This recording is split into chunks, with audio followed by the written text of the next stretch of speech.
I'm Jeff Orr. I'm the president and co-founder of Toolshed Brewing Company in Calgary, Alberta. Yeah, so Graham and I, we go back a long way. We met as IT contractors in Afghanistan. We actually live a couple minutes apart, but we met in Kabul, Afghanistan. So it was kind of a weird circumstance. But we found really quickly that we have the same kind of nerdy hobbies and we take them way too far.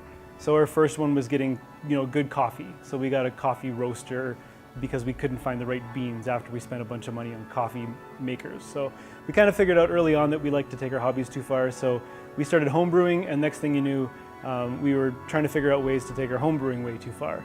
So we ended up brewing at home in the backyard in a tool shed 6 or 7 days a week. So it kind of became a second full-time job really quickly.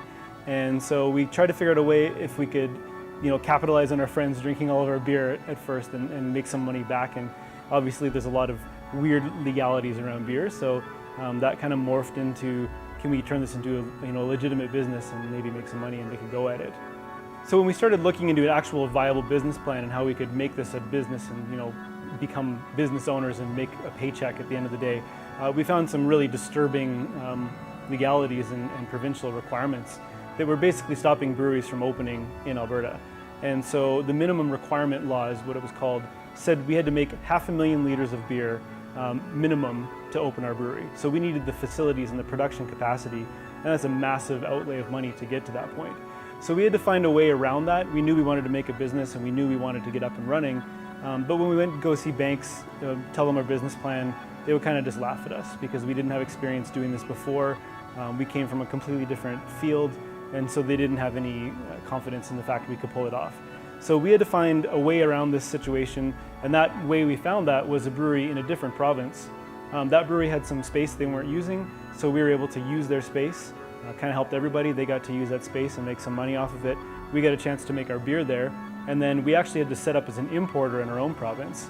So we ended up making our beer in another province and then importing it back to the province we lived in. And that's how we got started getting our product on the shelves, which got us some traction, and we were able to show the banks that we were able to pull off some marketing and some actual sales numbers that might give them a little more confidence. So we had been working a lot in the background, and I don't want to use lobbying because we're certainly not a lobby group. We don't have the kind of money that large businesses would have to do that. But we were working with the government body who looks after liquor in our province. And we worked with them, we worked with some liquor stores, we worked with some restaurants, and we were able to say, this is not helping the economy, this is not helping the choice in this province, so there's got to be a better way to do this. It took a couple of years and a lot of people's input from different industries. We were able to finally get rid of that minimum production requirement. So early on, we looked at a bunch of different production numbers and how we could get started, anywhere from little tiny brewery to massive brewery. And we wanted a number kind of in the lower to small range, but it was physically impossible to open that brewery here. With the rule changes, we were able to actually open that size of brewery later on. So we were able to move our business back home and open here. And now we have businesses that are tiny, little tiny garage-sized breweries, up to large industrial breweries in this province. So it's a really diverse market now that that law is gone. When we launched our beer, we were in a kind of very small market, and a lot of the players in this market came from a common theme. So a lot of the people who went out and started breweries before the minimum production was gone, they came from larger breweries. And so a lot of large brewery thoughts on marketing and graphic design were reintroduced and reused. So it gave us a good opportunity to stand out on the shelf and make something that looked totally different. So we came up with some beers that were based on our funny stories and the things we'd done in our life in Afghanistan and throughout our time on this planet. So we came up with some pretty funny names. We have People Skills, which is a beer named after a guy who is a complete jerk and has no people skills. We have Red Rage, which is named after my business partner Graham, who's a redhead and gets angry and throws things. And then we have Star Cheek, which is named after my face that goes all red except for a star on my right cheek when I drink beer. And then we have a stout called Flat Cap, which is named in honor of the person who invented micro canning that got us to be able to put beer in cans at a brewery our size. So there's kind of an identity and a personality to each of our beers, and there's a very unique graphic design to each one of those that kind of speaks to our demographic and looks different than what else is on the shelf. So we have a lot of different products we use, from raw materials to packaging materials. We try and find local as much as we can. We're in a really unique spot here in Alberta where we get barley that's grown and malted a couple hours up the street.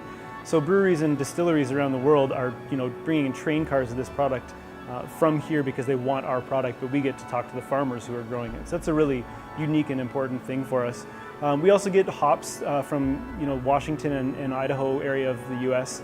That's close to us again, so we're able to actually go down once a year. We have the opportunity to go down and find those products and give them a smell and a taste and go meet those farmers. So we try and get as close to the producers of that raw material that we can. So we're continuing to grow our business. We haven't been able to keep up since we started this business almost 4 years ago. We continue to try and make more beer to keep the shelves stocked. So we're continuing to grow that, but we're trying to keep it local. Our product is not one that travels really well. We don't pasteurize our beer, we don't filter it, so it needs to be sold in a local area. So our real distribution standpoint is that we're going to keep beer in an area that we can distribute beer to within a day, so it keeps it fresh and we know where it is. So we have some work ahead of us to keep growing there. In Alberta alone, there's almost 8,000 licensed liquor outlets, and we're only in a couple hundred, so we have lots of work to do.